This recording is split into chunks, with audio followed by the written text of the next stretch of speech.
You're listening to the Ringer NBA show presented by FanDuel. America's #1 sportsbook has made it easier than ever to get in on the action during an NBA playoff game, even after tip-off.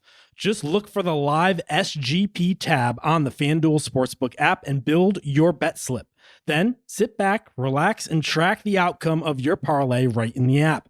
And if you don't already have it, download the FanDuel app today to make every moment more. The Ringer is committed to responsible gaming. Please visit rg-help.com to learn more about the resources and helplines available and listen to the end of the episode for additional details. Must be 21 plus and present in select states. Gambling problem? Call 1-800-GAMBLER or visit rg-help.com. What up? We got a great show for you today. Me and Raja are talking Warriors, Draymond, NBA playoffs, and then me and Seerat Sohi are talking everything you need to know about the WNBA season.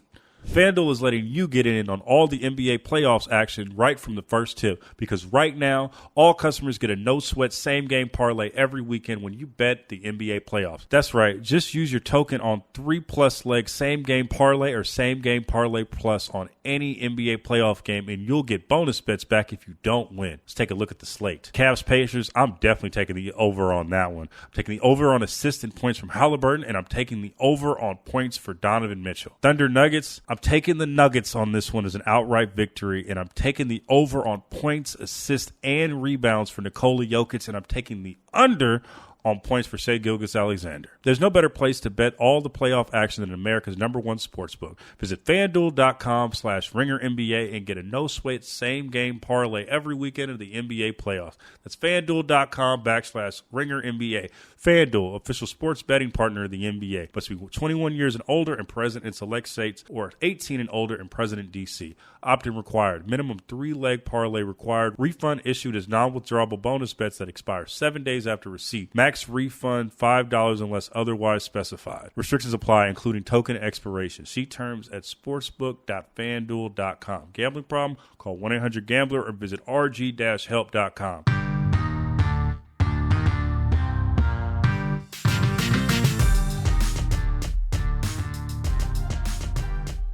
What's poppin'? Real ones. Logan Murdoch here. Raja Bell there. Howard Beck is somewhere but not here. Cliff on the motherfucking boards. John is on the video. I don't really have like a good catchphrase for John right now. We're here to talk fucking playoffs. Hi, Raja. Raja didn't even want to talk pre-potty, so let's fucking go. He has his Onyx haircut. He has his Bluetooth headphones in. He's ready to pod.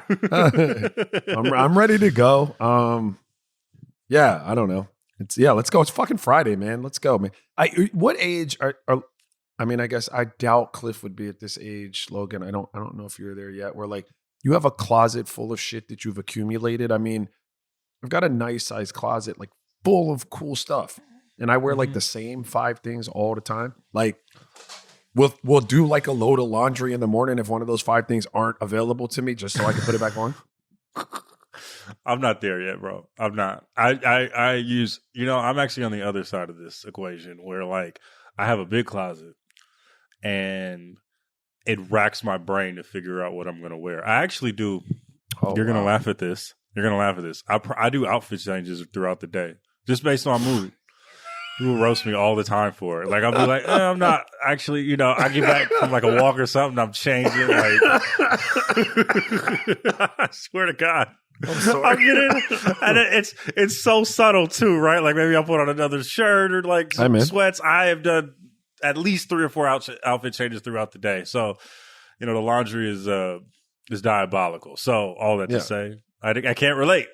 No, you're not going to relate to that. But there will come a time in your life, I think, where that will slow down. So maybe instead of like 3 outfit changes, I mean, we're down to like 1. Maybe just a midday change. I don't know. Maybe. I just want to say before we get to playoff talk, and I've been like, in my mind, I've been thinking I'm going to bring up this on the podcast, and I just forget. Hey, man, I just want you to know, Steve Nash ain't coming on our pod ever. Yeah, that ship sailed, huh? That ship is fucking sailed, right? Yeah. I mean, it might be better for me to collect in some other facet of life, but he's going to owe me one. We'll see. We'll find out if it's better. And the cold thing is, people don't know behind the scenes. And now I can say it because he's clearly not going on. And he's even more of a celebrity now than he was, even fucking 2 years ago. But he'd be like pump faking and double dutching. He'd be like, Raja will hit Steve Nash and be like, yo, You coming on? And Steve will be like, yeah, when? And then like not respond. And then pops up with LeBron. And then, now he's doing the Amazon thing. So, we're done. We're cooked. I've been wanting to vent with you for the last few months, but, we're here now. Yeah, I think it's an indictment on our friendship for sure. Although I did ask him to train with Ty, like see if I could come bring Ty out to train with him. And he was like gassed. He was like, yes, we could do this. So I mean, but we have some things to work through. It's fine. I mean, it's not even just fine. It is what it is. I don't have no transition for this, but the Golden State Warriors, man, they lost a game 2. They somehow got a split in this series, which is crazy. And it looks bleak without Steph Curry there, right? And we can get into the stats, but it really doesn't matter.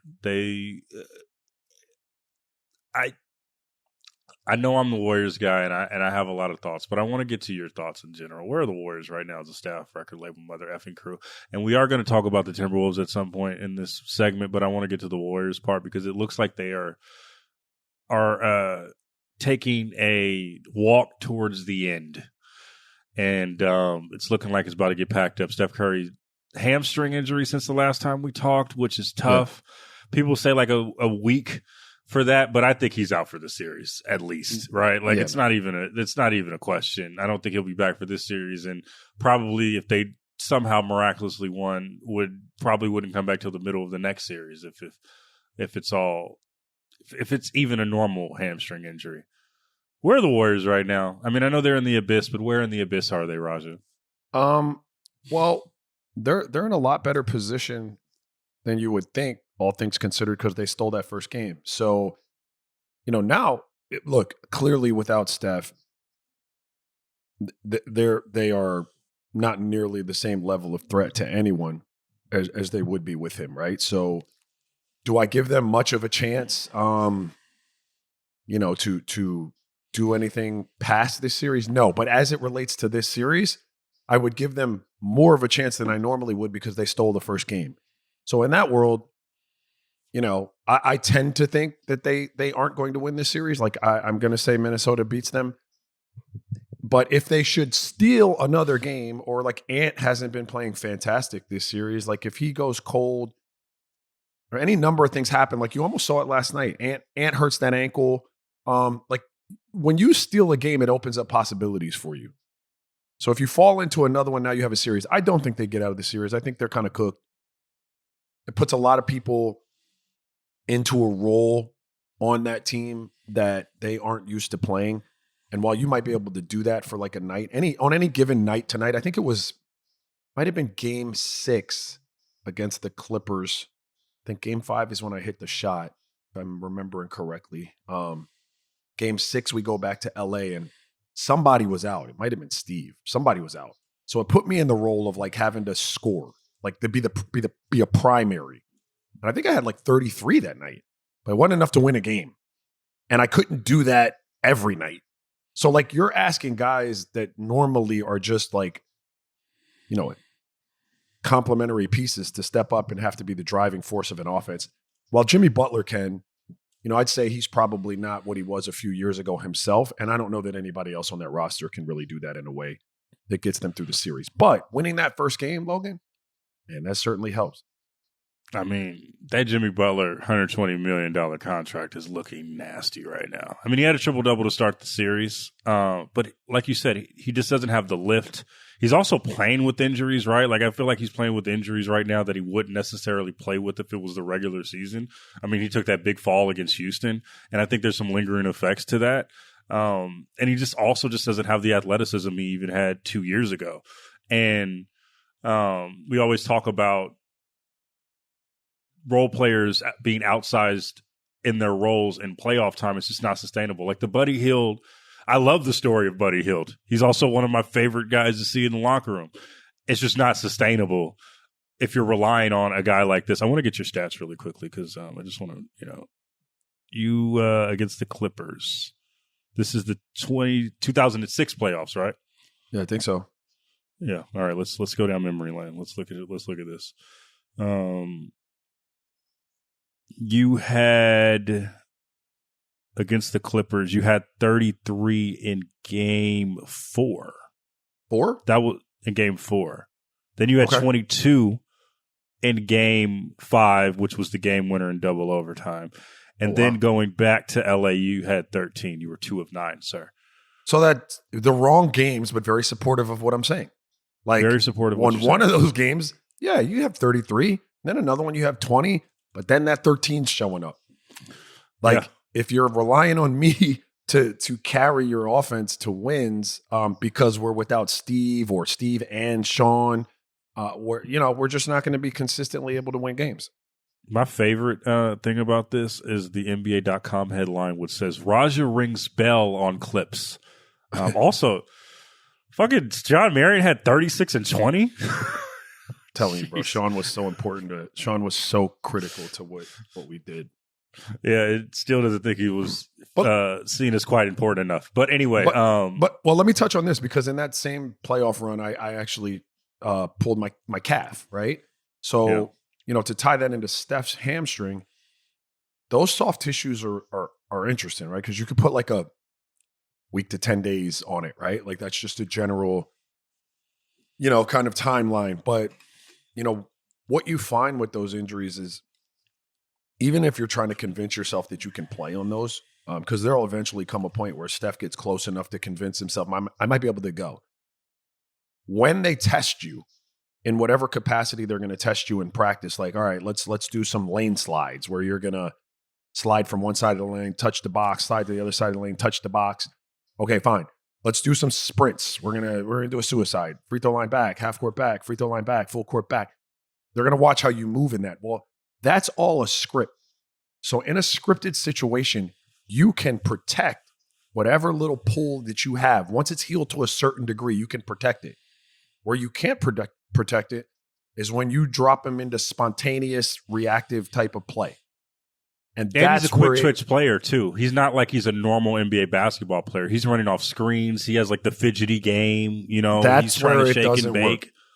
That's where it doesn't work because you can't protect it. And that happened to me. Like I actually kind of tricked them into letting me play in that series, but I couldn't move at all. And once it got like spontaneous and I had to just hoop and react, I couldn't do what I was supposed to do. So I would venture to say that he's out longer than that week to 10 days myself. Would not be surprised if he's out for the season. And I know that's hyperbolic, but it's the truth. That's how tricky hamstring injuries are. I saw some people like, he might be back for game 6. Okay. Yeah. All right. And you have a great point. If that's KD, or if that is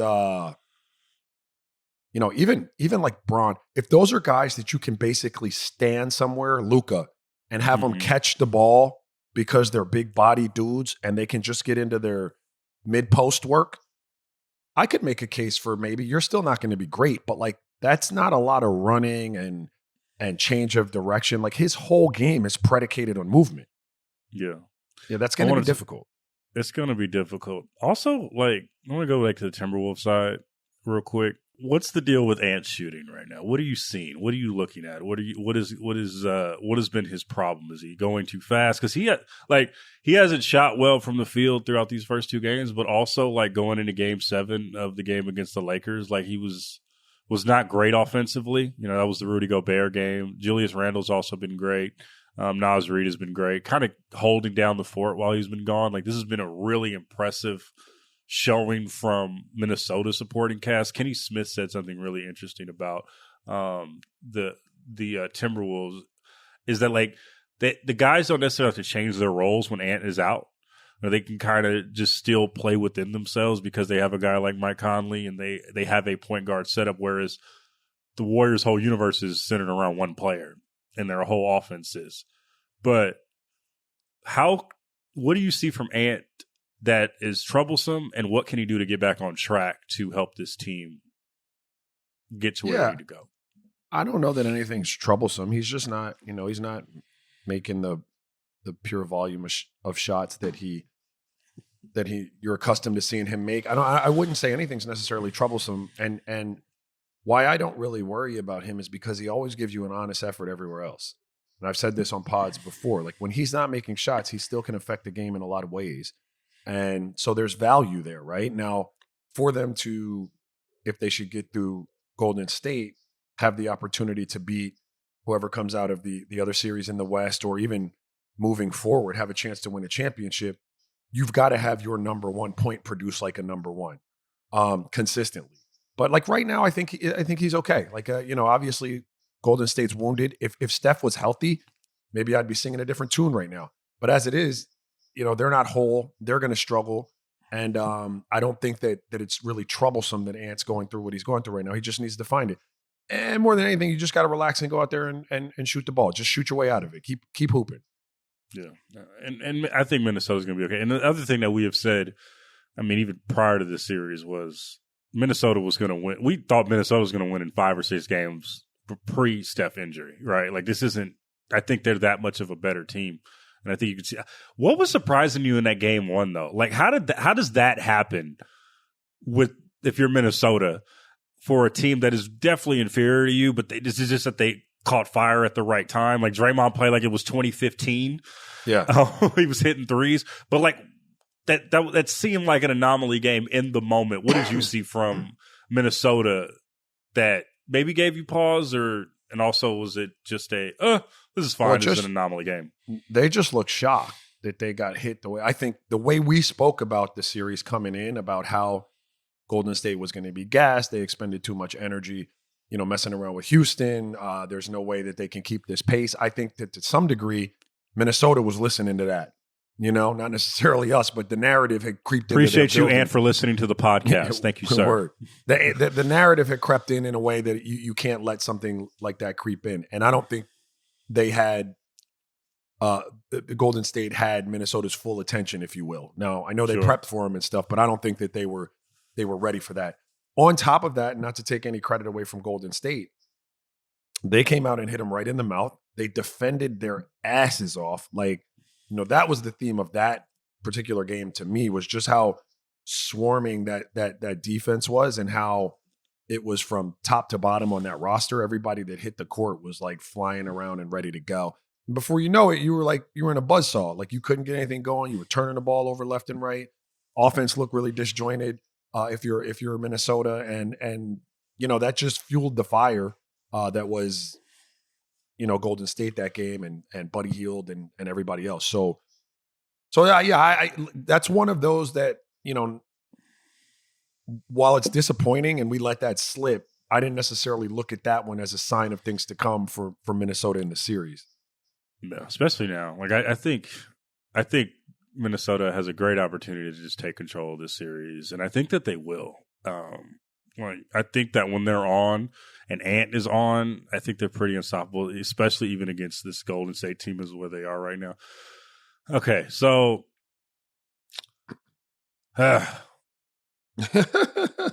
you know exactly what I'm going to talk about, and I don't necessarily want to talk about it, but we're going to talk about it because we're here, and it's pertinent.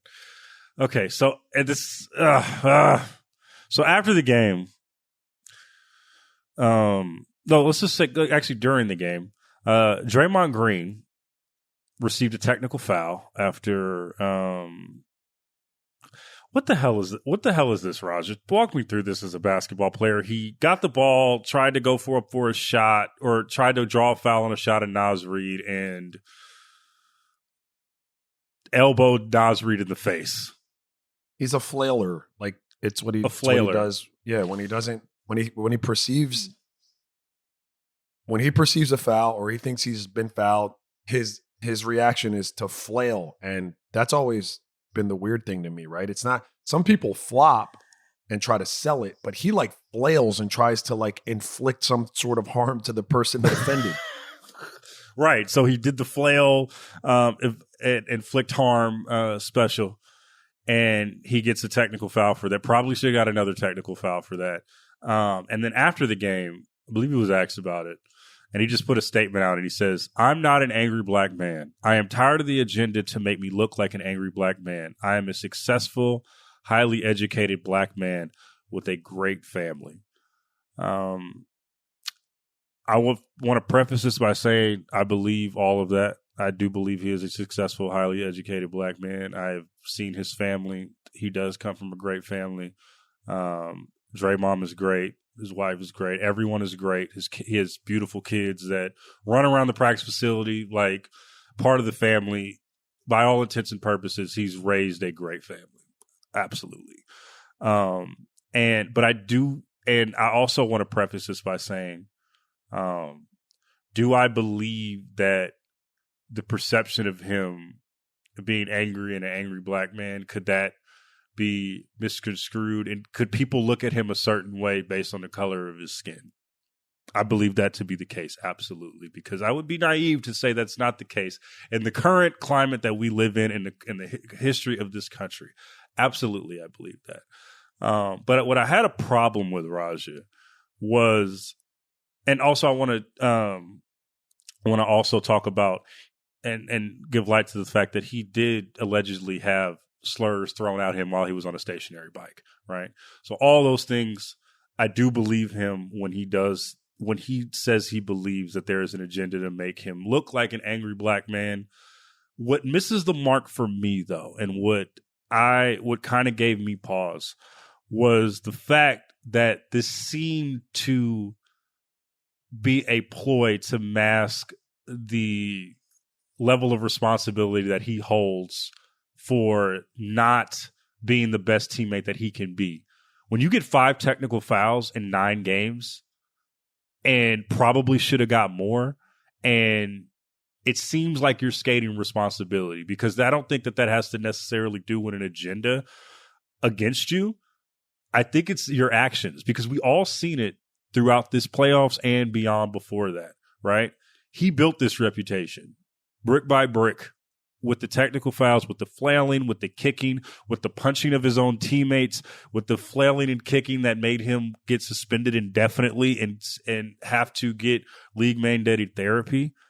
Like, I feel like Draymond wants his cake and eat it too. And when I saw that clip last night, it was, I want to make sure I make my words carefully here, because I know a lot of people listen to this, but it felt disingenuous because it came on the heels of yet another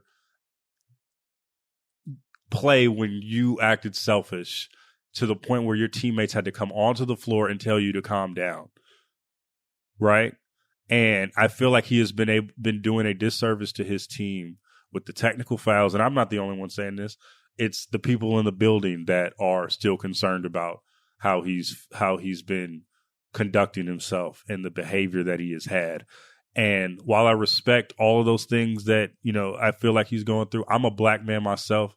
I understand. I have heard people say some wild shit about Draymond in the stands being in the media thing. I have heard that shit. I've seen that. But I feel like this part is separate. His behavior is separate from the fact that he does also go through things that we all do go through as black people and as black men. But I don't feel like he should have the opportunity to skate past that and skate past his actions and not hold himself accountable, which is what I feel like he did. I don't feel like he held himself accountable for the technical fouls that he put himself in during the last game. And that's where I feel like we are right now. I don't feel like he's holding himself accountable right now. I think it's okay to feel like that. What I couldn't figure out, and I've tried to flesh it out all morning, listening to everything I could about what transpired last night, was whether his reaction, and that it wasn't a press conference because he didn't do media availability. This was like he wanted to make a statement. And then walked off, yeah. Right. And so the statement, I couldn't figure out whether the statement was in regards to the incident that happened when he was on the bike and the racial slur that he says was hurled at him, or if it was in regards to his interactions with the referees on the court and the media's portrayal of that. I find those to be two separate things, and I can't determine whether or not he was addressing one or the other, if that makes sense. No matter what Draymond does on the court, no matter what position he puts himself in as a teammate, no matter how angry he is or is not, there's no place for what he says happened to him in that tunnel. in a sporting event, and whoever transgresses and is the culprit of that must be removed. And my vote is they never get to come back. So let's make that clear. On the flip side of that, and this one is kind of hits near and dear to my heart. Like I've told you before, I don't know if I've said it on air. You get like fake names. What do they call it? Aliases. Like when you get to the NBA, and when I first got to the NBA, I wasn't able to pick my own alias, right? So I was given an alias. Do you know what my alias was? What was it? It was AB. You know what that stand for or stood for? A black? Angry Black. Angry Black, okay. Right. So that's what I was given by the staff of the 76ers, affectionately, because I would get fired up and, interesting. Like Draymond's an interesting one to me, man. And I'm like, bear with me as I work through this. I'm not inherently an angry person. Most people who know me know that I'm not just like you're not walking on eggshells around me all day long. I'm not ready to pop all day. I don't have a lot of time for perceived bullshit. I don't like ignorance of any color, shape, size. And there are things that might happen that a normal person might let go and say, oh, don't worry about it. Don't call them on that I just don't. And I don't know where that imaginary line is to know when I've crossed it into the angry territory. And so I don't think it's all the way fair. And I feel him when he says he doesn't appreciate, the angry black man narrative. Having said that, when you are in an atmosphere like the NBA or an arena like the NBA, the NFL, hockey, baseball, media, whatever, when all eyes are on you and you've got that many fans tuned into what you're doing, and you are acting the way you act sometimes and comporting yourself the way you do, and you've accumulated, it was 30 some technicals over your career in the playoffs, which was a wild number. It was like 19 more than anybody else. You got 5. You've had the choking incident. You had the incident in the playoffs years before where you were suspended for a kick to the groin. Like these things have actually happened. Nobody's manufacturing this. You're handling yourself this way. And even last night, you had the tech for the flailing. Let's say the flailing is genuinely the way you move, right? Like, I don't think that you always have to flail and hit someone when you're trying to draw a foul. But let's say, like, when the doctor hits your knee as a reflex, that is one of your reflexes. Fine. You're going to draw some text for that you can't control in that scenario, hypothetically. You don't control them. That's your reflex. But after that, once you got the tech and you went over to the bench, and you could have calmed down, and you should have calmed down, and given every opportunity to calm down, you came back out on the court, guns blazing, and probably should have gotten another tech because you berated the official. Like, you were after him in a way where it was unreal that he didn't get ejected. It's then hard to turn around and say, I don't appreciate the narrative that's being spun about me, without acknowledging your contribution to the narrative. We're all watching it. And so this is a difficult thing for me because there's so much that goes into it. And I feel for you on that. Listen, man, as black men in this country, I'm sure you've experienced it, Logan. Like, any number of ways that you can offend someone or stereotype them or profile them. It's all happened to me. All of it.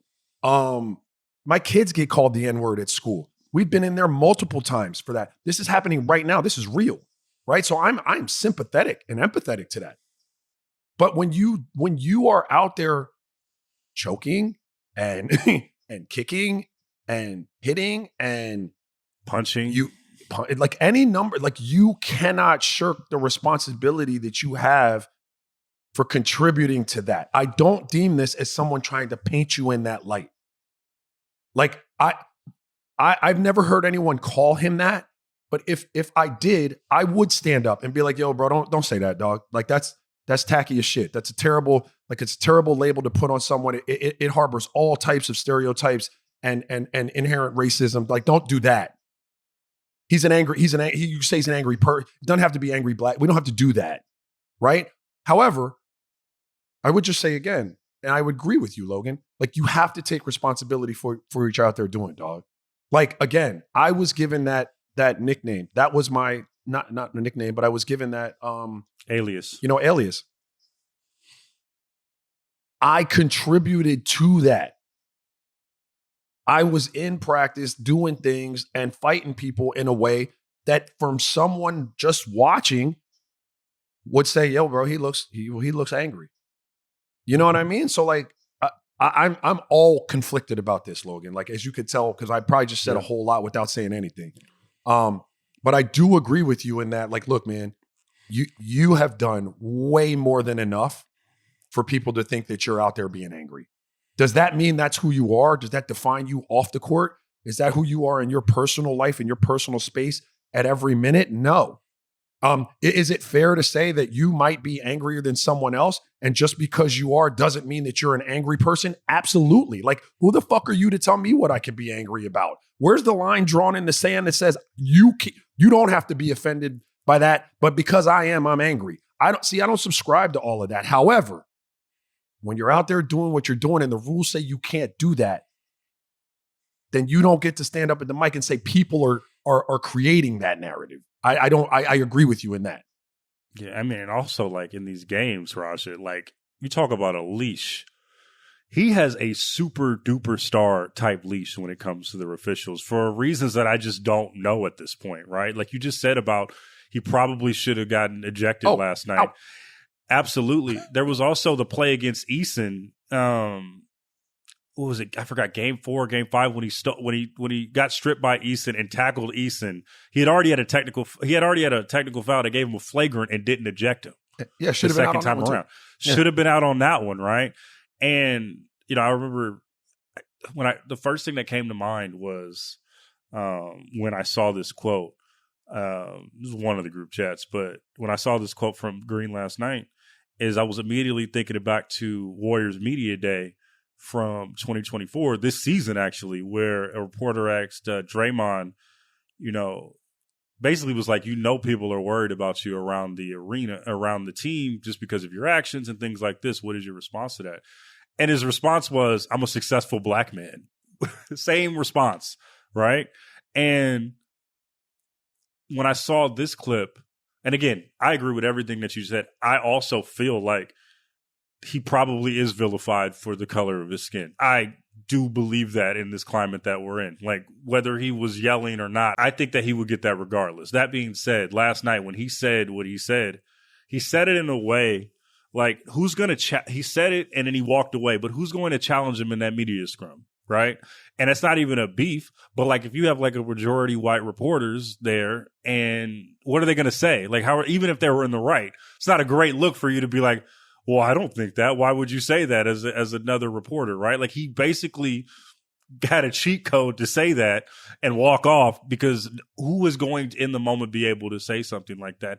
And it felt like in the moment that it was bigger than just what he said it was, and it was just him skirting responsibility, which is something that he's done for the majority of this postseason, right? Yeah, Like he's been doing that the majority of this postseason. Like, Steve Kerr talked to him before Game 7 against Houston about the technicals and about the behavior and things like that. And that same game, he gets a flagrant for fucking up Van Vliet, right? Like, it's a continual process. And I just feel like this was just this statement was another way to skirt responsibility, even though I believe.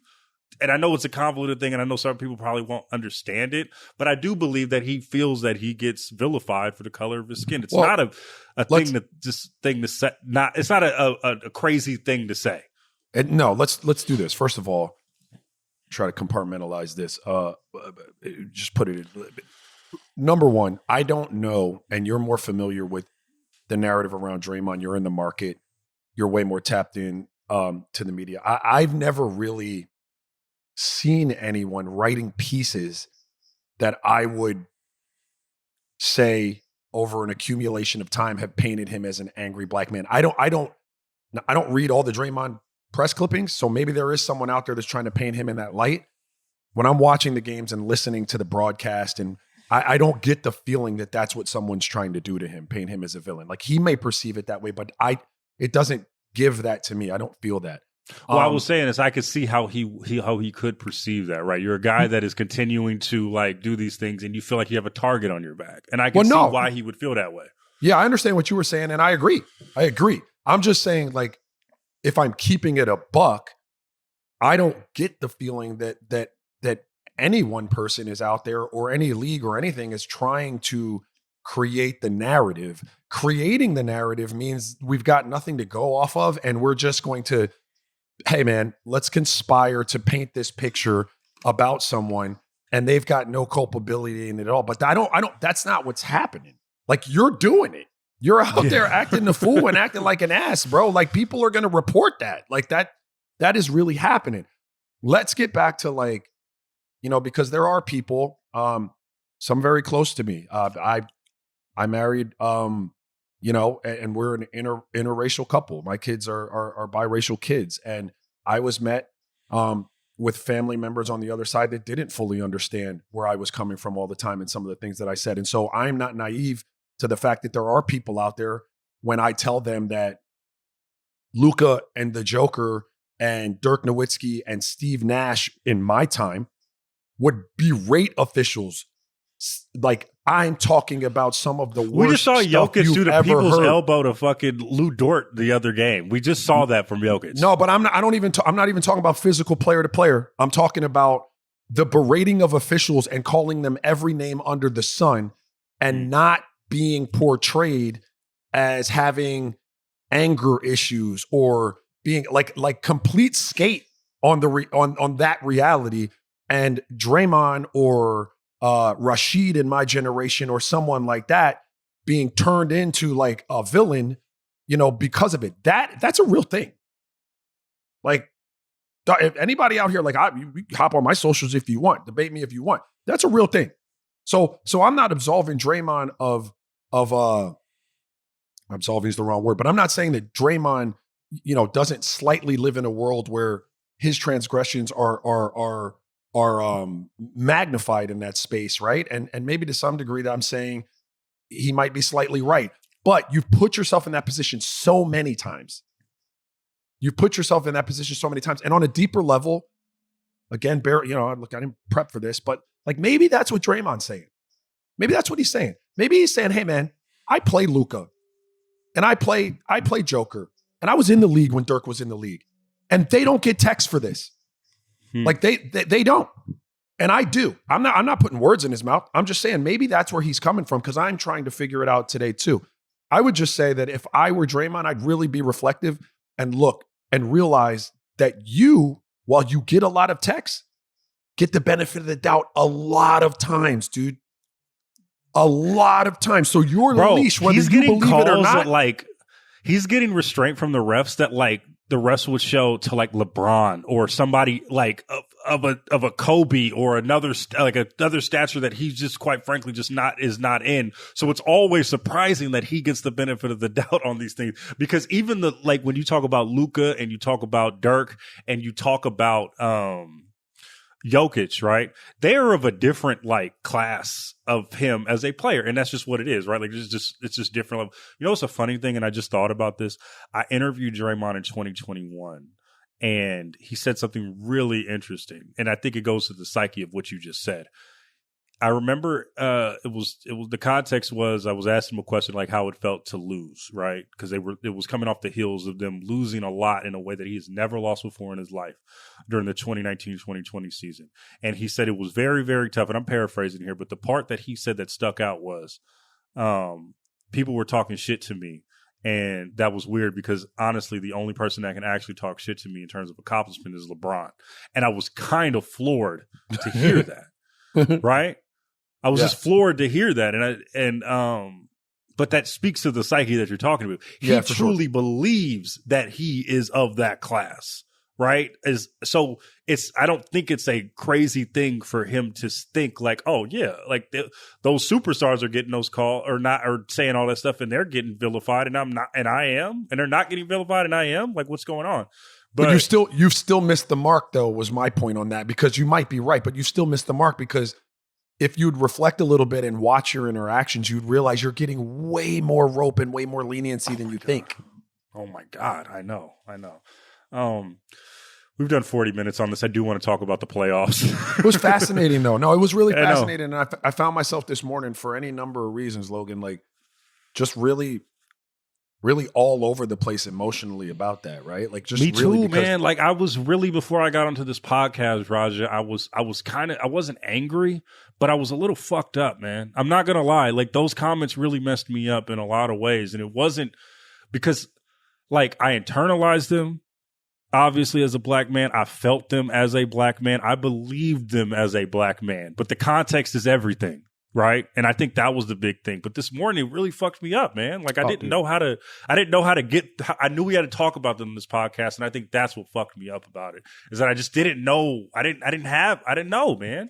No, I don't know. Look, I'm sitting here telling you, it was literally my alias. Like, I lived that. Like, yeah. So, you know, but I'm 48 now, and, you know, I see it from another side. Right. And, you know, listen, I still don't have the right words for it. It's just, you know, it's unfortunate. Let's just boil it down to this, dude. I told you Mark Ivoroni one time slipped me a letter under my door. We were in Chicago, and I was so offended by it.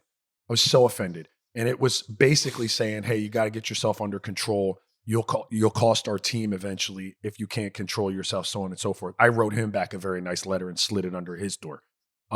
Saying, yo, I got this. Like, I don't worry about it, so on and so forth. And as it played out, I got kicked out of a playoff game and cost our team an opportunity to potentially, you know, move on in the playoffs. Luckily for me, my teammates had my back, and they won that game. But the point is, he wasn't wrong. And at the time, I couldn't see it. In retrospect, like thinking back and reflecting on it, he was right, and he saw the signs of it. And at least to that team, my level of importance was too much to be putting my team in jeopardy like that. And that's what I'd say to him. Even with Steph, you're too important to what they do to be putting them in the position of having to worry about you not being available to them this late in your career, especially without Steph. You can't be doing that. The unfortunate part, though, Raja, is they've been telling him that for 13 years now. That exact same thing, right? You know, at some point you have to actually look yourself in the mirror, right? And not just say it after an indefinite suspension, right? Like, there was this huge media tour after he had his indefinite suspension about how he had turned over a new leaf, how he had found a new self, right? How he was accountable for his wrongs. And every single time he does that, his actions don't follow through on that. They just don't. And that's something that he needs to figure out. So, yeah, I mean, straight that's up kind of where we are. No, yeah. Let's talk some playoffs. First thing, I think the series of the group chats in general has been Knicks-Celtics. And you said, and you said something very surprising. And I think you're going to get a lot of our Knicks fans pissed off when you say this, including the one near and dear to our hearts. You said what is going to happen in game 3 after what happened in game 1 and 2. No, what the fuck did you say? Don't fucking no. I'm not gonna say what you said pre-pod. I didn't say anything definitively, and I would just argue that if we put everything that was said in our pre-pod meetings on air, we'd have a show no longer. So I don't think I'm obligated to say anything. Or the paywall would be lit. The paywall or that. Here's what I believe. I think the Knicks could be in trouble. Why is that? I think the Knicks could be in trouble. You've been down 22 games in a row, and the Celtics have had their 2 worst shooting performances of the season, and you were down 20 in both of those games. Yeah. Do I need to say more? I mean, now no, hold on. But here's another thing. What about this, Raja? What about this argument? Just playing devil's advocate here. What if the Celtics are perpetual bag droppers? That's your hope. Of bags. Well, that would be your hope if you're Knicks. I don't mean, I'm not taking anything away from Knicks. Like, I genuinely am excited. My wife grew up in Long Island. Like, her and her dad, like I just talked about my extended family, like huge Knick fans. Huge Knick fucking fans. love the Knicks, bro. I love the Knicks. I love watching them play. I love when you put in the fucking chat the fucking "Let's go Knicks" after they won and shit. Like I love it. It's great. Like also, I watched the side talk. I put it in the chat. The fucking compilation, the side talk Knicks season opener, bro. The propaganda for the Knicks is amazing. Yeah, but make no mistake. Like and just as a generally speaking, I only know how to root for underdogs, really. So like. I'm in. It's hard for me to wrap my 30 some years of basketball experience mind around the fact that the Knicks are the better team and I should expect them to win 4 out of the next 6 when I've seen the Celtics just look like a better team for 6 out of the 8 quarters they've played, like substantially the better team. Well, what does that say about the Celtics, though, Raja? Because they continue to do this. I don't believe they will. I don't. Now, if the Knicks, and this was all they need is 2 games now. They only need 2 games now. I got it. They better win tonight. If the Knicks, and this would be the case for the Knicks, of like Brunson hasn't popped off all the way yet. Like it's not like you would look at them and say they're just playing out of their mind and that's the reason that's happening. To their credit, they're finding a way. They're like slugging it out and grinding away and playing the game all the way out and chipping away. And they're doing everything executionally to earn the win. I'm not trying to take that away from them in any way, shape, or form.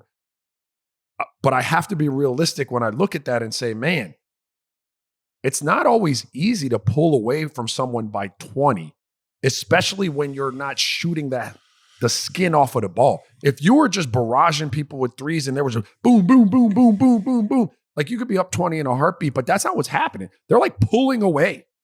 Like we're better than you. We're just going to pull away. What about this, bro? Like, what have you seen from this playoffs, not just in this Knicks Celtics series, but the fact that league-wide, no 20-point lead is safe. Like, I feel like this is just a trend here. Everybody is fumbling the bag when they're up 20, right? Like, you just saw OKC do that against Denver.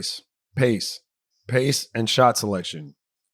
I mean, those are the two. You saw it with Cleveland. That's another team, Cleveland again, right? But they're dealing with a little bit more than I think what the Celtics are dealing with. They're dealing with injuries. They're dealing with, the taxing burden on a star. So here's what with pace. Here's what people don't really fully understand, I don't think, until you've done something. We talk pace, right? And you're saying, well, how hard can it be to go from like running up and down and shooting in the first 8 seconds of a shot clock to like shooting in the last 8 seconds of a shot clock? Like that's, 16 seconds roughly. Like what's the big deal? Like, why can't you? There's a rhythm that you get used to playing at. It's why you see a lot of times, like in youth basketball, a team will get up like by, let's say 17 with 7 minutes to go. And a coach will outthink himself and say, let's start stalling the ball. And they lose all rhythm. They can't play like that. Before you know it, the other team has crawled back in the game and they've got you on the ropes. So when you try to slow something down like that, it might throw people out of rhythm. So most teams, you're stuck. You're either going to keep playing this pace, and if you're not making the shots, the other team has the opportunity to climb back into the game. But if we try to slow it down and work it a little bit, that's not our wheelhouse as an offense. We're out of rhythm. That's not the way we're used to playing. So we're not now at our best. We're missing shots. The Celtics are pressing. I mean, every single shot they shot in the fourth quarter of that last game, it looked like there was a 1,000-pound weight on their shoulder. It just, you could feel it through the TV. They were tight. And so, yeah, that pressure mounts. And I'm not telling you that they won't be the perpetual fumblers of the bag that you're talking about. And the Knicks keep the pressure on and do what they do at home. That place is going to be electric. But I just see a team that, at least on paper, pound for pound, player for player, the Celtics have a huge advantage. And if they just play well, on average, paper, they had it. Here's the thing about the Celtics, though. Here's another thing about the Celtics. On paper, they are better than everyone, right? But I told you the last podcast, Raja, they have a propensity to get punked. This happens to them. When they get punched in the face, they fold, bro. It's what happens. It happened against Miami. It's happening right now against the Knicks. Bro, how Mikal Bridges be taking the ball away from Jaylen Brown, it is so disrespectful, bro. It's so disrespectful. Jaylen Brown was bullying boys in that last game. I'm talking about the end game one. I'm talking about the end game one. That was talking about game one when he ended the game and threw it away. Yeah, no, I will say Jaylen Brown is as opposed to Jason Tatum has been put into work. He's the one that goes to the cup when they're supposed to go to the cup. But as a whole, the Celtics have a habit of getting punked. It happens, and it can't happen in game 3, which is going to happen tomorrow at 12:30. I just say if.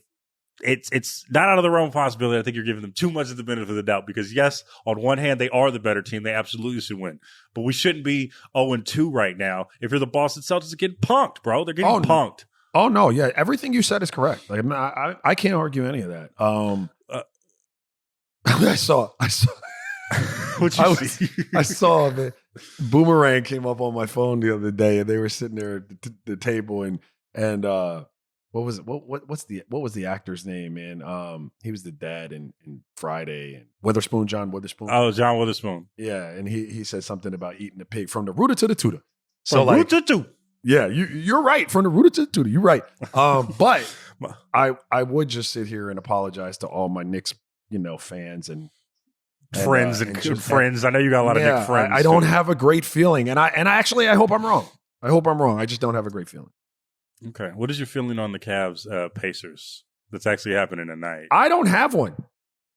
Do you even know? Do you have a feel for this series? It's so I really weird. don't. It's just such a I'd be lying if I sat up here and I don't like to be faking what I'm talking about. I have no feel on the series. It's been a weird one to watch.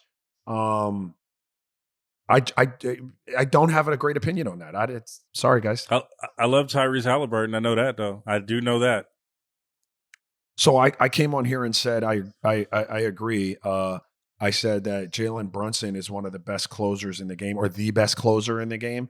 I think you got to put Halliburton in the mix with that, right? Big shot for big shot.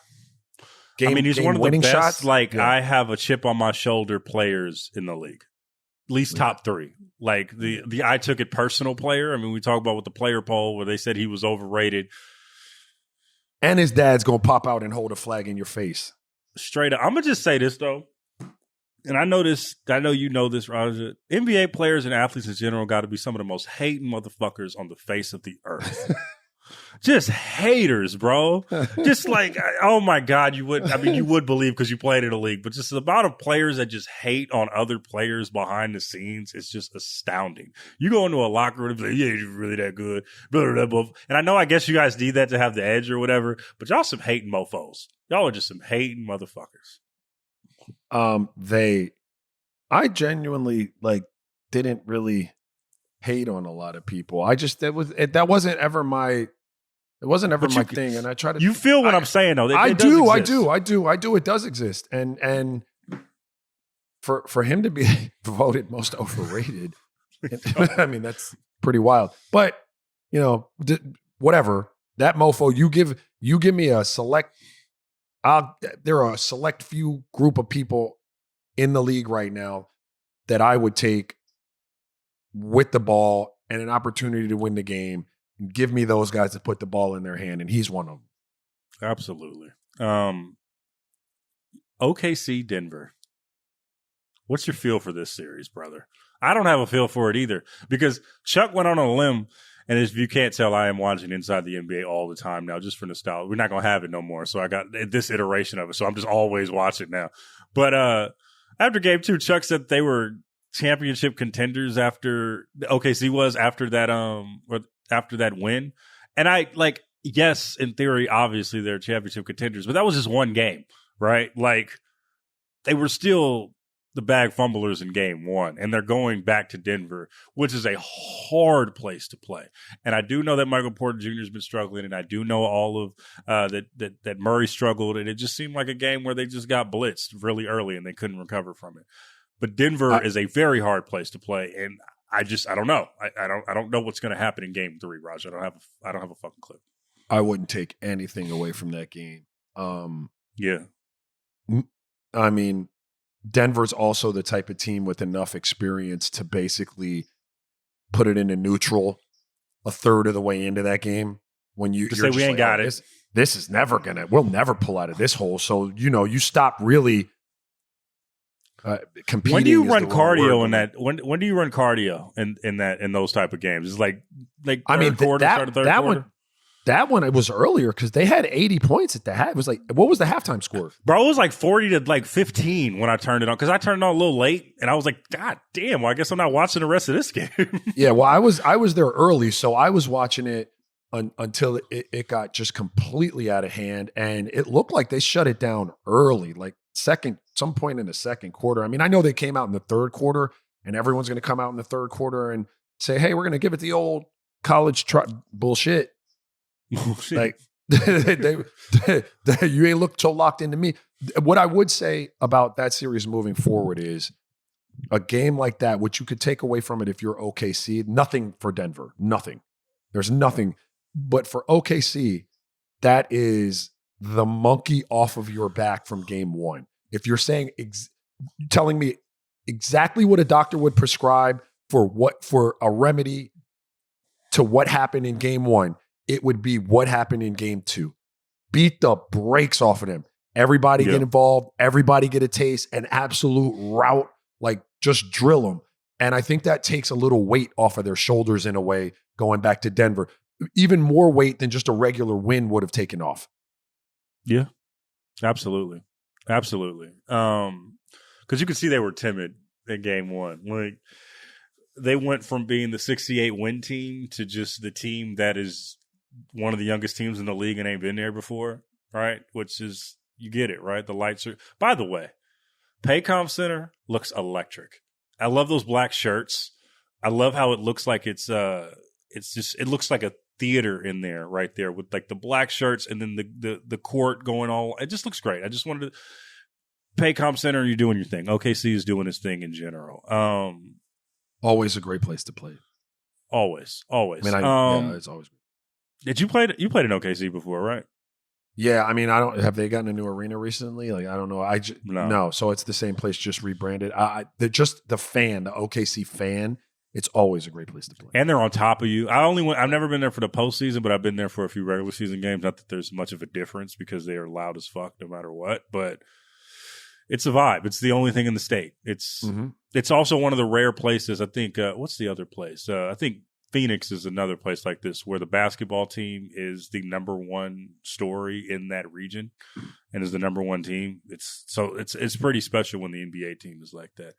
All right. And now for our conversation with Seerat Sohi. Okay. And we are here with Seerat Sohi, the host of the WNBA show. You can read her WNBA work on TheRinger.com. Most importantly, she's my homie. How you doing, Seerat? Good to see you. I'm great. It's great to see you, man. How are you? Yeah. I'm good. We had the pre-interview talk with Victoria and Cliff that was just off the rails, and I'm still kind of recovering from that. Are you okay from what we can't say publicly here, but that we heard nonetheless? I feel like it got me good to go. I'm really ready. Yeah, I think we should just use the energy. Okay. Yeah.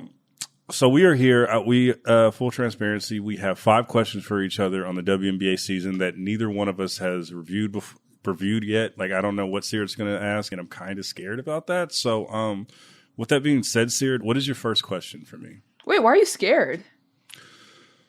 Well, I'm kind of having residual from the pre-pod interview, or the pre-interview pod. Okay. You're still trying to turn that into excitement. We're still in like the I'm scared of Cliff though, but now I'm scared of Cliff as a person right now.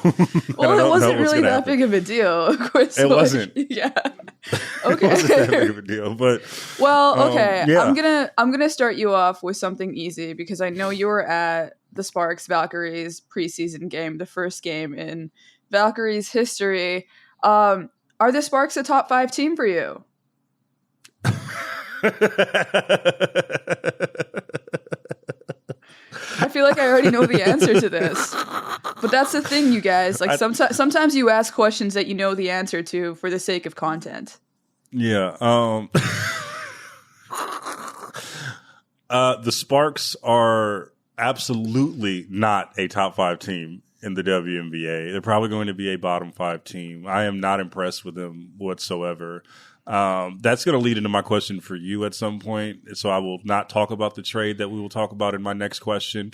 But they just seem, and I told you this when we talked on the phone, which is probably why you asked me this question. But I just think of them as just a team full of ancillary pieces and draft picks that I don't know if they necessarily fit necessarily on the roster. And then they're all in the midst of this culture shift with their new general manager. They're going to have a lot of, I think they're going to have a lot of struggles, right, this season. And, they just traded for Kelsey Plum. And I don't know if this is going to be a 1-year rental or if they're going to keep her long term with the cap space. But I just don't see a team that is worthy of contention of any kind other than contending for the lottery series.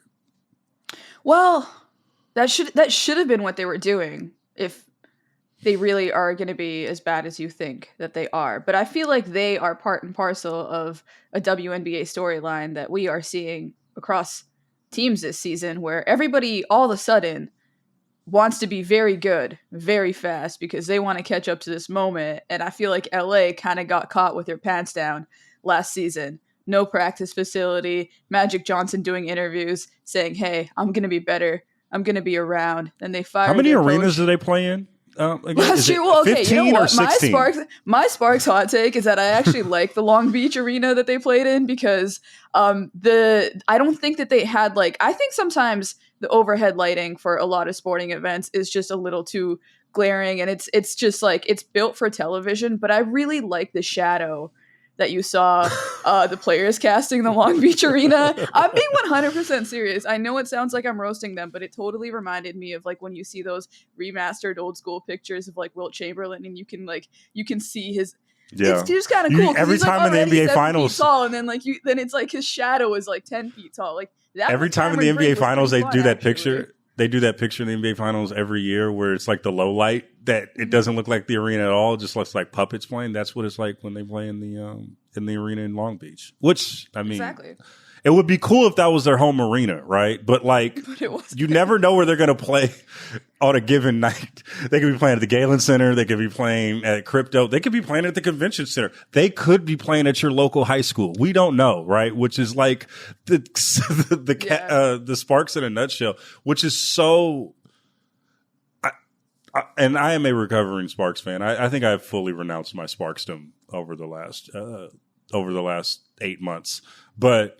You talk about last year, it wasn't just, the facilities. It was the medical staff, right? It is the Kurt Miller I felt like last year he was very overwhelmed with the young roster. Mm-hmm.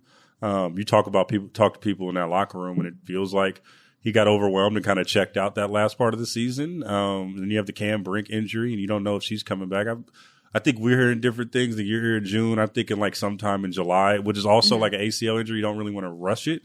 They're just in a perpetual state of chaos right now. And that leads to my question for you, my first question. How much will the Sparks regret making the trade for Kelsey Plum? Look, I'm not fully ready to go there yet. I feel like we just saw her preseason debut. She has not played basketball in a very long time. She was going to play Unrivaled, and she dropped out of Unrivaled. And I think it's just going to take her a minute to, get her accuracy back, get her legs underneath her. I do think that Kelsey Plum is going to have a really good season, but I do think it's also going to be fascinating to watch how she navigates going from a franchise like the Aces that was so competent and treated its players so well that they triggered CBA investigations to it's great when you get CBA investigations. Exactly. I love that. Exactly. It's great. It's kind of you have a great accountant when the IRS is kind of knocking on your door. You know what I mean? It's too good of an accountant. Exactly. Maybe they need to be a little less good. I think it's going to be interesting, though. How will she, they brought her in because they know that they need a cultural lift. They know that they need an on-court lift, but that's also going to require things of her that she's never had to do before. It kind of reminds me of her deciding to go to Washington instead of going to a big school. Obviously, that worked out for her, but it was a big lift. And obviously, everybody's a free agent in 2026. The rumblings are basically that when they made the trade for her, she on the low was like, hey, yeah, I'm ready to commit long term. But you never know with things like this. Like, we see this play out in sports all the time, where you might have some sort of agreement, but things change and all of a sudden somebody wants something different. Look, I think we could also be having a conversation about the Sparks in August with Cam back, and Kelsey's playing a lot better and she's like acclimated to the system and is like ready to be the one-on-one player, that maybe it's a lot more positive. But I'm skeptical, and they gave up the number 2 pick for her, who is Dominique Malonga, who might be the rookie of the year and like a transcendent generational player. Like, that's the other side. They traded her for female Wemby. Mm-hmm. And that's my whole thing, right? You get the whispers out of Seattle, like everybody is so juiced about playing in Seattle right now. Yeah. I kind of might think they're my dark horse contender right now. We'll talk about that later, but I do love them as that team. Yeah. And you essentially, for a 1-year rental of Kelsey Plum, because Kelsey Plum could say whatever the hell she wants in May, but in October, after you've been playing in three or four different arenas. I do have to say, I do think that thing will be solved a little bit by, like, the Clippers moved out, they're into it now, and the Lakers aren't playing basketball right now. So I do think that they will consistently be playing at Staples or Crypto this year. Yeah, but also, like, even if they do play at Crypto, which is probably the case, like, as you say, like, I went to a Sparks game 2 years ago. Oh, also, I have to add that the Edmonton Oilers also knocked out the LA Kings as well, just mentioning that for no reason. So, yeah, they don't have to worry about the NHL as well. Oh, just wanted to throw that in there. Yeah. Okay, won 4 straight games after going down 0-2, and I was just hearing a lot of stuff. So I just wanted to throw that in there. Okay, for sure. I don't know how many hockey fans are real ones, but anywho, what I was going to say, though, is even if they do play at Crypto all season, they're always playing when Crypto is getting renovated. Like 2 years ago when I went there were holes in the lower bowl. Like it was just like in yellow tape. It was roped off. Right. I couldn't it was very depressing to go to a Sparks game. And I'm sorry, we got Victoria on the line, and I know this is just making her depressed by the second, but I don't know what the future of the Sparks really holds, right? Because you're coming into this, in theory, a team in LA should be a more, especially with the history of the Sparks, should be more than what they are right now as a legacy franchise. They should have theoretically all the resources to get what they need done. But I don't see like a sustainable home arena for them that they can call their own. Where they're never going to be like the first tenant, but maybe they'll, have more of a favorable arena deal like all these other teams. I don't think they're ever going to have that. And then they're just now trying to get a practice facility, which a team like the Sparks resources should have been tried to invest in this, but I digress. And you go down the line to see where the W is going and how much how much bigger they're getting. I feel like the Sparks are going to be one of those teams that get left in the dust if they don't get their act together really quickly. Yeah, I agree with you completely. And I think the Kelsey Plum trade was them trying to fast track this thing, and we'll see how it goes. You ready for my second question? I don't know. All right, there's only one way to find out. Who's going to be the breakout star of the WNBA season? I know your answer to this question. Let me see. Who do I think know if you do. The breakout star? I'm going to go with Dominique, man. I think isn't she already the breakout star right now? They just got the video of her dunking at Seattle Storm practice. I think I'm going to put my money on her. I like it. Look, Dom is only 19 years old, so we'll see how it looks. I think that long term, definitely. If she can be, I think Seattle's in a really interesting spot too, because if she can be good right away, then they can be contenders, because they already got NECA, they got Skylar, and they made a big 3 last year in the hopes of contending for a title. Now, obviously, things went south with Jewel Lloyd, who is now with the Las Vegas Aces, but they got the pick back for her, right? And I think if you're those players, like, there's a degree to which if Dominique is not right away who you need her to be, they might be looking at the Seattle front office being like, hey, so we actually came here to contend for titles and you guys drafted a 19-year-old. So I'm kind of like, they could go both directions for me because they have a lot of picks as well. And I think that they'll need to use them if they actually want to contend. I think they need more shooting. They actually do need to like replace. They remind me a lot of the spot. Rockets this year, right? Where this team that is very young, that is has some veterans, but like when you think about veterans, again, ancillary pieces, and they seem like they can overachieve in that moment. And after that, attract a free agent to come to Seattle. Like, I know everybody on this call is Team Seattle. I love that city. I would live there if I could, right? Like, it's a great place to live. I love has sunlight, built-in legacy. Personally. All right, well, I forgot. I thought you were my emo best friend. I guess that's not the case. Well, that's why anymore. I need the balance. I need the balance. Okay. Like if you have like a Seattle in the sunny summer, but Seattle in the disposition, summertime you is can live amazing. there. But Seattle in the summertime is amazing. So, like, I would not be in a good spot. There's already too much going on inside here. I need vitamin D. Fair enough, but I do think that they're on the rise, and I think they can play both ways, right? And they can play out both ways, right? They can have the veteran core and compete for titles, while they can have the two timeline. Well, you know, exactly. I was just about to say, you know all I mean? About the two timeline experience and how great it goes. Yeah. So I mean, I think. So who is your breakout star? Who do you have? Wait. Who did you think I had? Well, I mean, if I look at who you're writing about every other week, it could be Caitlin Clark. And based on our phone conversation, 30 minutes of that was spent on how Caitlin Clark is about to be the GOAT this year. But I don't want to mess up any other questions that you have. So I actually wasn't going to go with Caitlin, but I think that's actually a funner answer than what I was going to go with. So I'll just ride with. Well, I was going to go with Ryan Howard. Okay. Yeah, because like to me, only because Caitlin is already a star, she does not need to break out. No, all right, that's not fun anymore. So to do the Caitlin Clark one, what's the Caitlin one then? Well, the Caitlin one is like clear. Like she was averaging like 23 and 9 through the course of the last 15 games last season. We all saw how much work she put into getting stronger this season. I just think that she's going to be so much more in command. I think that her being in this Steph White offense that like prioritizes movement, it's going to look a lot like it looked like in Iowa. I think the pieces that they got around her, it's just going to be so much harder to trap her. Even if they do, you can get the ball down to Aaliyah Boston, you can get it down to Natasha Howard. They can make plays with it. And they've got shooters. Kelsey Mitchell is back. I think she's going to be a year improved as well. I just, I feel really high on the Indiana Fever. And I think that Caitlin actually got rest too. Like last year she came into the W like Paige is coming in, like played in the national title game and then just had to like go straight into it. Yeah, got the Olympic break, which like these rookies won't get. So that'll be kind of interesting to see how that goes. But I mean, I think the case is quite clear and obvious. Like, so when I think about the Fever and I think about Caitlin Clark, I think about, I after our conversation a couple of days ago, I was very ready to anoint them, but I do believe that I'm curious to see how they do go through growing pains, right? And when I mean growing pains in the postseason, I know they had their postseason experience last year, but I'm curious to see like how they do, say if they are a number 1 or a number 2 seed, if they get to that point or become a top 5 seed.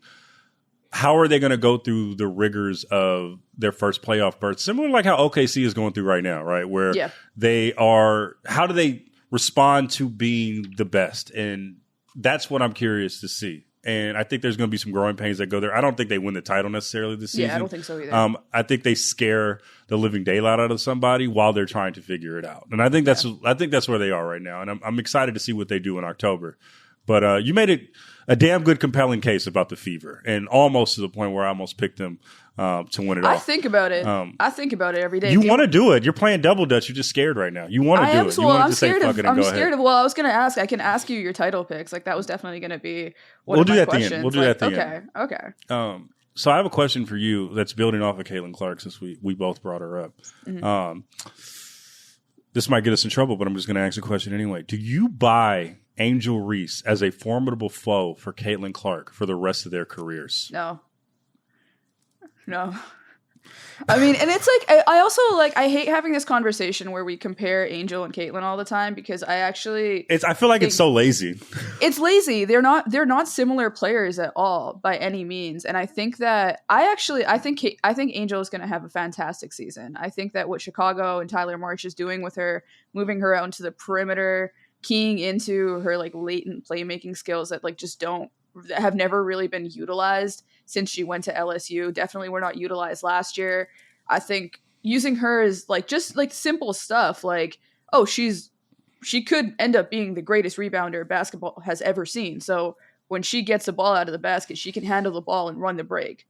Things like that will allow her to get to the foul line more so that even if she doesn't improve her layups, which I do think she will, she'll still be more efficient down low if she's getting to the line because she's a good free throw shooter and she's got good touch. And I think that area that they're putting her in, she's just a really fascinating player in that like she does struggle with finishing, but I think she actually has like pretty solid potential with her jumper, which makes her a fascinating player to think about. I hate thinking about her in the context of comparing her to Caitlin Clark. Like that's just not fair to anybody. It's not going to be fair to Paige. It's not going to be fair to the only player it's ever going to be fair to like in this young crop is like when Juju eventually is in the WNBA. She's the only player that I think that you can actually. And where's Juju going? Where did you predict Juju? Oh, like future Toronto tempo Juju Watkins. Golden State Valkyrie over here. The Golden State's going to be too good. Did you hear Natalie Nakase wants to compete right away, and I think that's great. I think that they should be trying to be. Have you seen the roster? Just like 5 or 6 games better than the Toronto tempo by 2027 is where I have them slated. I want to get back to Angel Reese. We'll talk about Golden State Valkyries in a second and like just free agency as a whole. But I do think it's unfair because I think there was just because of black and white, they wanted to make the Magic Larry Bird comparison without actually watching. Kathy Engelbert straight up said it, which was insane. It's just Kathy Engelbert, we would talk about her. We could have a whole other podcast, or maybe we'll talk about her midseason. But I don't think overall that Angel Reese has the game of a number one. And I think that that's just the thing that's just going to hinder her from being the formidable foe for Caitlyn or anyone for that matter, right? Because I feel like people that were in her position, you think about, or even the people that she was compared to, right? Like she was compared to A'ja Wilson, which I think was a wild comp considering like A'ja Wilson had such a refined offensive game coming into the league. Because I feel like Angel's going to be working on her offensive game for the most part. And you even said it yourself in your thing that you wrote on, I forgot, a couple weeks ago, just about how she could be Dennis Rodman, right? And that would be great for a team. But Dennis Rodman couldn't carry you on offense and was more of an ancillary piece. I think Angel Reese can be that at some point. I just don't know if her offensive game will mature enough to get to the point where she could be relied on down the stretch of playoff games year in and year out. I just don't see it right now. Well, that's not, I think, the way that you want to be building for her anyways, right? Like, I do think that you should be focusing on the defensive end and all the things that she's good at. Another player that I think of is Draymond as well, especially if she does. And also really another person that is not a number one, right? Exactly. You know? And not somebody like, it's kind of like, it's like if you were to compare Draymond and Steph, like, why would you, what do we even learn from that type of basketball conversation when in reality, like, those two are incredible complementary players next to each other because of how different they are. And I think part of the struggle with this is like, there is no Angel comparison.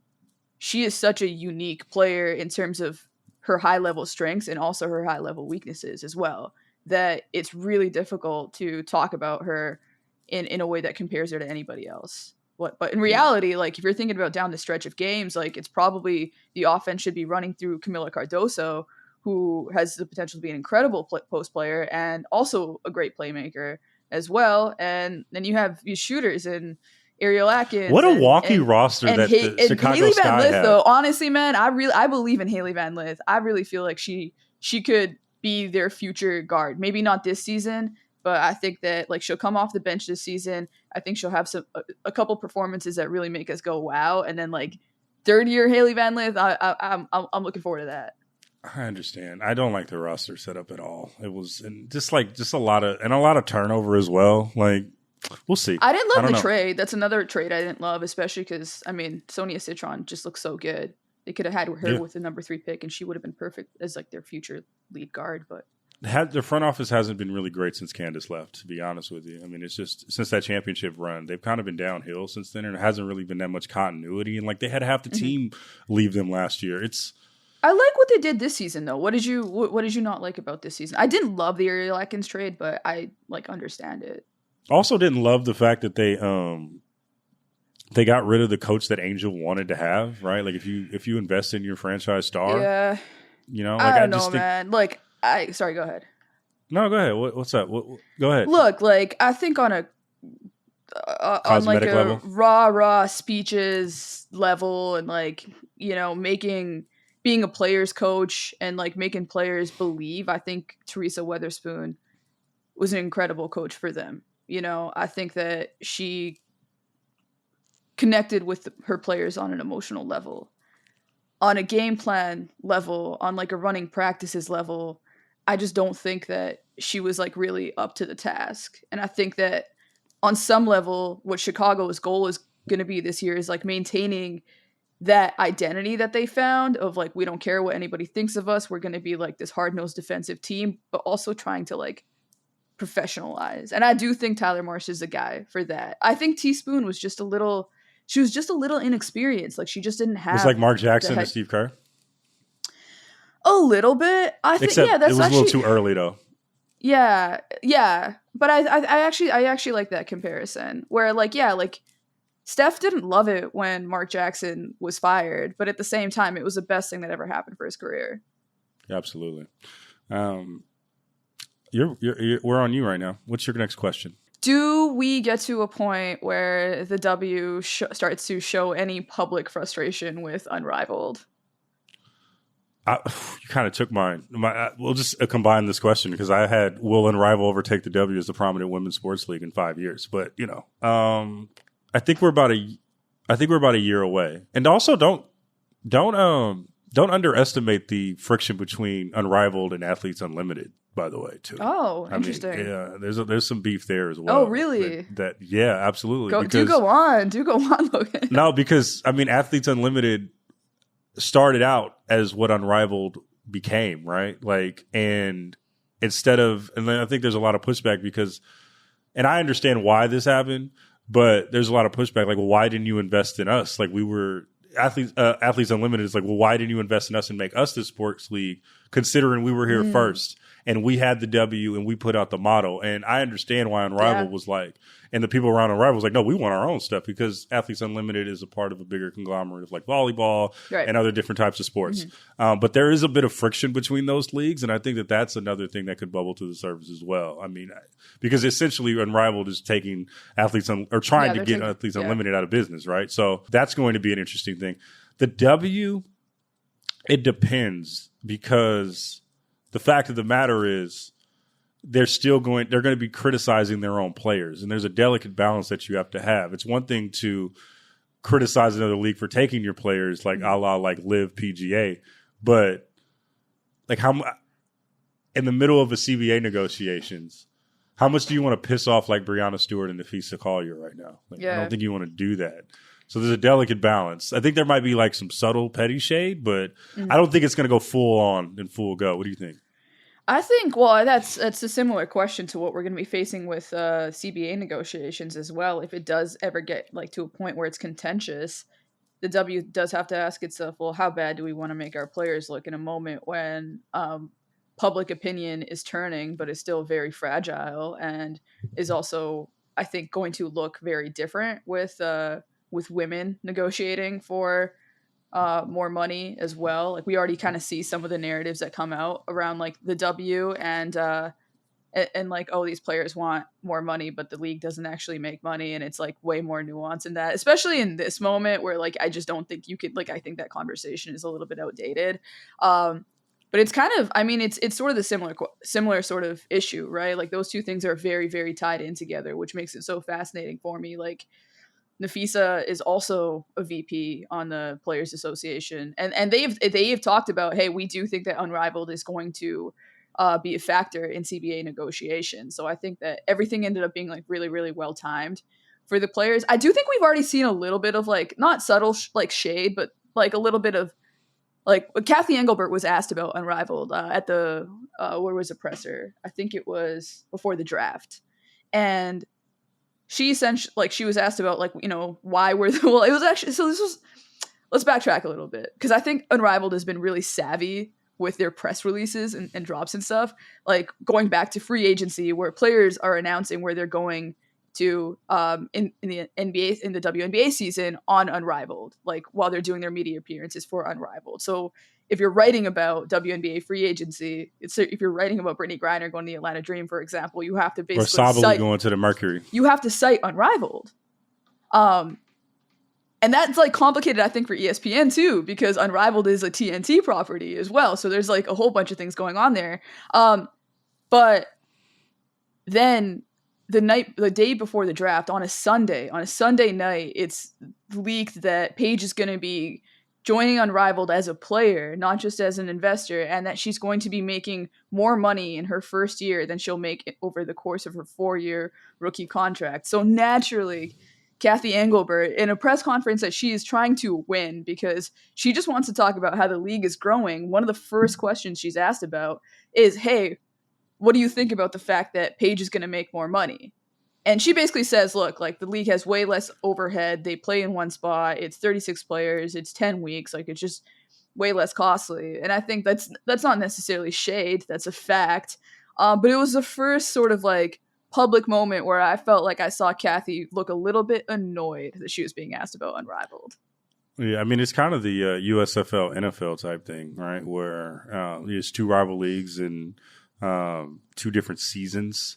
Or it could be like the NBA and ABA. Like, I don't know. I think that's what it really reminds me of. It's sort of like the ABA came in and just made the NBA get their shit together. And it's a reason that the NBA has a 3-point line. Well, do you think that there is going to be a merger at some point of Unrivaled and that would be interesting. I guess you would need like the Julius Erving. You would need the player. I think though that how about I think that there's Juju Watkins? Ooh, I like that. Dr. Juju. I feel like it's more healthy competition than anything else because the WNBA season is so short. It actually kind of needs Unrivaled to be able to keep its players in the limelight, like through like not even just that though, like 7-8 months that we're just not playing. Well, the people that you talk to around the league, also, I mean, obviously the money is good and everything like that, but there was one of the reasons why even Athletes Unlimited like plopped up is because for women's basketball, there's no dedicated runs specifically for women in the offseason. There just isn't. They have to go on, play in a dudes league or there's no just go overseas, or go overseas, which is being more and more complicated by diplomacy over the last few years. But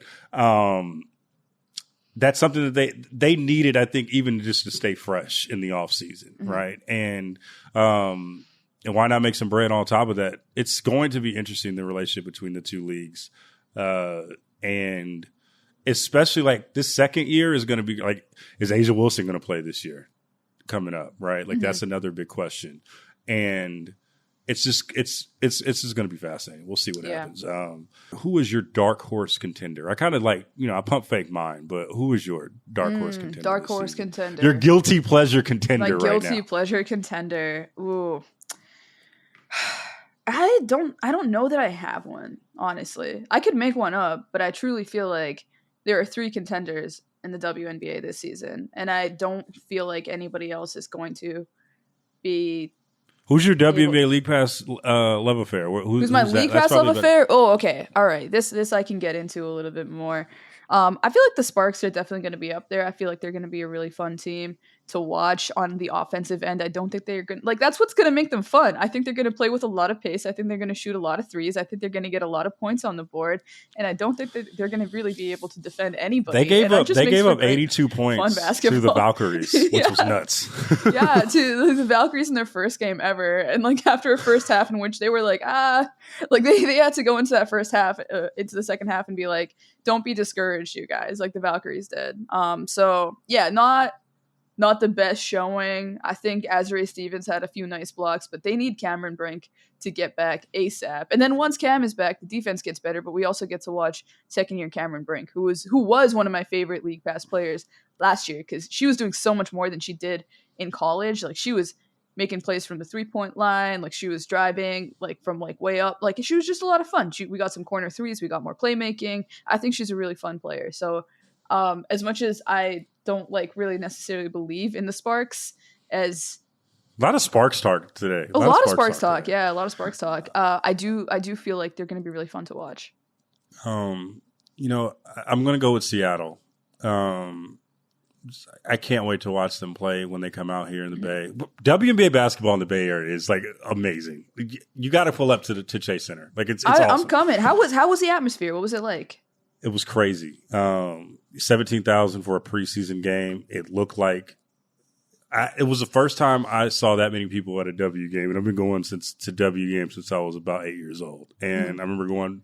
It reminded me of when I used to go to the Sacramento Monarchs games back at SAC, where it would be the whole arena popping, and the fans were engaged. The merch lines were out of this world. One of my homies was trying to get a jacket and was like, and she's a season ticket holder, and she was like, "I'm just gonna get them in the mid season. This is just too much." She's an older woman in her 60s, and she was like, "I'm not doing this because it's ridiculous." But no, it was great. It was awesome. And shout out to my homegirl DJ Shellhart, who held it down with the music. Really tapped in. They had a hyphy cam. And they turned all the lights out, and they did a call out for all the cities in the Bay Area, and it was popping. Oh, sick. All that to say, I can't wait to see the Seattle Storm play, because just of how locked in they are, they remind me of a lot of, like we said, the Rockets, but also like those old school Atlanta Hawks teams who were like really good, but you knew they weren't going to do anything, but they were really fun to watch in the regular season. So wait, which ones? Like the Joe Johnson ones, or like the Joe Johnson ones? Yeah, okay. And like the Jeff Teague ones as well, like the Al Horford teams, the Coach Bud teams. Yeah, the Coach Bud teams are a little bit different because I feel like people believed in them. I personally didn't, but there was like the whole like, oh, they're changing the game, like 5-out analytics, and I was like, well, I don't know if Kyle Korver's really an all-star, guys. I think the system, okay. Yeah. Okay, it's got weird. Okay, anyway, last question that I have for you. Yeah. Last question I got for you. Yeah. With the new CBA, which teams are going to be helped the most by this new CBA in terms of this free agent, a future free agent? Who you think is going to be hurt by it? Well, anybody who's willing to spend money, I think, is going to be helped by it. Absolutely. I think we're going to Sorry, Connecticut. Sorry, Connecticut. Yeah. I do think. Sorry, Sparks. I think it's like kind of weird. Like I feel like the Sparks are going to want to try to be big players in free agency down the line. I do feel like that's part of the reason they made this move, is they want to show off to people. It's kind of like when you draw attention to yourself in a moment of insecurity and you kind of realize that was actually the worst thing you could have done, in my opinion. But are you talking about my whole life? Sorry. Damn, why are you coming at me? It's crazy. I was projecting. Yeah, I think that anybody who's willing to spend money, I think it's going to be great for New York. I think it's going to be great for Las Vegas. I think it'll be great for Indiana. I think, well, also it'll be great for like a lot of the teams that players like want to go and play for, right? I think we saw this past free agency, Phoenix, with that Matt Ishbia money and just knowing where their facilities have already been at. Players want to go play there. I think players want to go play in Indiana because their stats and, you know, the extra lucrative like opportunities and everything that comes with like being part of that organization right now. And then like I would say probably it's like with Chicago, it's going to depend on how much they're willing to spend. I really feel like they should be going all in right now. They have an interesting thing going on where their practice facility has been delayed, but also because they want to make upgrades for it, which just feels like to me like the perfect metaphor for like all of these teams trying to catch up right now.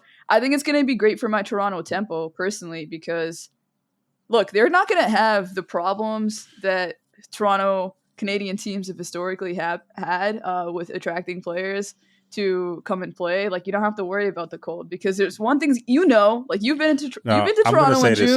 You've been to Toronto in June. The WNBA times Carabana. Are you kidding me? Are you kidding me? WNBA players in Toronto in August. You do not have to convince me to go to Toronto from June to the end of September, because it is just, I love it. I love it. I didn't want to leave. I was very upset with the Warriors that they didn't go to the Game 7, because it probably was better for my health that they didn't go back to Toronto, because I would have never left. I probably wouldn't be here right now, but and Cliff says don't forget OVO Fest. Yeah, I already forgot it. What's that again? Baby girl. Stop playing with me. Stop playing. We're not doing this on this side. Anyways, that would lead to my last. I can't believe I got to get that off. Yeah, I'm so happy right now. They really not like us, Cliff. They really not like us. Right Who is your champion this year? Minnesota. I think they're gonna do it. They're not gonna cry for fouls. They're not if they they were fucked. They were jobbed. Like I don't know what. Like Kathy was wearing. You saw Kathy's dress. Come on. Oh my God! Okay, we're not going to do the WNBA conspiracy theories. They were crying and like. I don't think it's a conspiracy theory. Let them be tougher. I think this actually gets into something that the W needs to figure out more than they need to figure out anything else, which is their reffing problem. There was a story in SI. Nafisa Collier did a story in SI where she talked about that the whole thing, the experience, and she's kind of over in the sense of complaining about it, but she knows it's going to be something that bothers her for the rest of her career, and she's going to use that as fuel, and that terrifies me. It should terrify the rest of the league. But one thing that they did talk about is consistency of reffing across the league, which is a huge problem. The WNBA needs to fix that. Like Brent Clark, Caitlin's dad, talked about it in like one of the few interviews I've ever seen him do. It's not just saying like I think that it's an issue beyond but before Caitlin came along and all of that, but it is truly an issue. And it does need to be fixed. But yeah, I think it's going to be Minnesota. I think that they're hungry. They're hungrier than anybody else. They went to Game 5 last year. They added some nice pieces. I think that Courtney Williams I think it's going to take Love Courtney Williams. I think Caitlin McBride is going to take a leap. I think Nafisa Collier is going to take a leap. And all these players that kind of came in last year, they're the misfit team last year. Now they all know their roles. They know what they're supposed to be doing. I think they're going to level up. I want to pick Minnesota, but you already picked them, so I'm going to pick New York. And that's a great opportunity to talk about Vegas, which feels like they're not necessarily on their last legs, but they're getting there. They're almost there with this iteration of the roster, right? They're going to eventually have to regroup around Asia, obviously. But I love Chelsea, but she's towards the end of her career. Jewel Lloyd is really good, but it feels like they're almost about to max out. So I'm going to pick I'm going to pick the Liberty in a rematch. Yeah, I feel like so far preseason and also unrivaled, Chelsea Gray has looked like she's back to being what we are normally used to with Chelsea Gray. I think Jackie Young has taken a leap to the Jewel Lloyd. I don't think Jewel Lloyd is going to be as good of a fit as Kelsey Plum is in this offense because of her tendency to just kind of want to freestyle every once in a while. I think the shots are just I think sometimes you got to make the pass to the corner, especially with the way that offense functions around Asia. What about, staggered minutes and make it work that way? He plays against second units a lot and then, balls out that way. Sure. No, hey, look, it's fine. Like, I think she's going to have a good season. I think she's going to have a much better season than she had last year. I don't think it's going to be like 2023 though. And I just feel like they kind of just broke out even and are hoping that their stars being healthy and rejuvenated on the perimeter is going to be enough for them. But I feel like Asia just kind of needs more help in the front court as well. I think they just put way too much on her, and I just don't think that they have a very good bench. So I agree with you. I just kind of wanted to say that I feel like the stars are going to be back, but I still think that they have issues. For sure. No, who doesn't have issues? Me and you, man. That was a great episode. I was whack. Yo, cut that out. Keep it in. I want people to see his essence. Logan's really earnest. I don't know if he gets super earnest on this podcast, but Logan's. I can't. You bring it out of me. I can't do it with Howard and Raja. I got to be locked in at all times. I got to be. I got to really have a strong sense of curmudgeonism. Yeah. That was Seerat Sohi. You can catch her at the Ringer, and catch her every Tuesday on the WNBA show. Happy Mother's Day to any mothers that might be out there listening. Happy Mother's Day to mine, my wife, my sister, my mother-in-law, my sister-in-law. I think I covered everybody. All right, you ain't get no gifts. That's why y'all ain't pandering. We're going. Hey, listen, bro. That's my afternoon, man. That is my afternoon.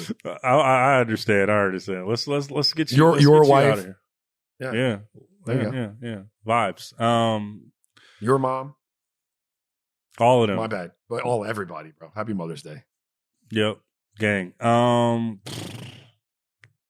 All right, it's been another edition. I want to do real one of the week, but I don't have any because we don't really do Friday ones. But I don't really.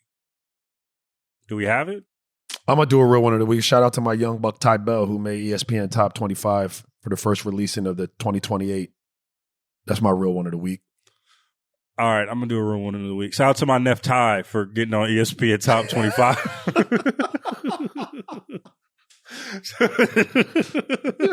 Yes, sir. Well done.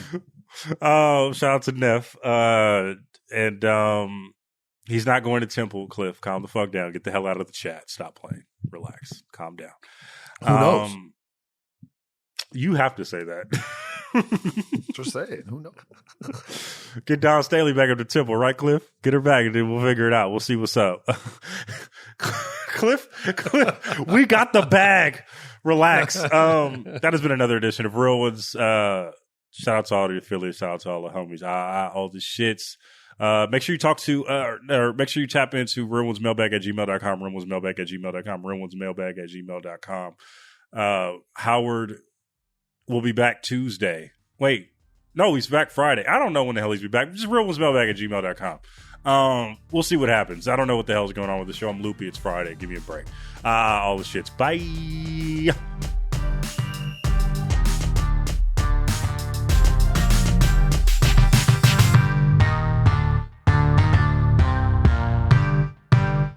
Must be 21 years and older and present in select states. For Kansas and affiliation with the Kansas Star Casino. Or 18 and older and present in D.C. Gambling problem? Call 1-800-GAMBLER or visit rghelp.com. Call 1-888-789-7777 or visit ccpg.org/chat in Connecticut. Or visit mdgamblinghelp.org in Maryland. Hope is here. Visit gamblinghelplinema.org or call 1-800-327-5050 for 24/7 support in Massachusetts or call 1-877-8-HOPE-NY or text HOPE-NY in New York.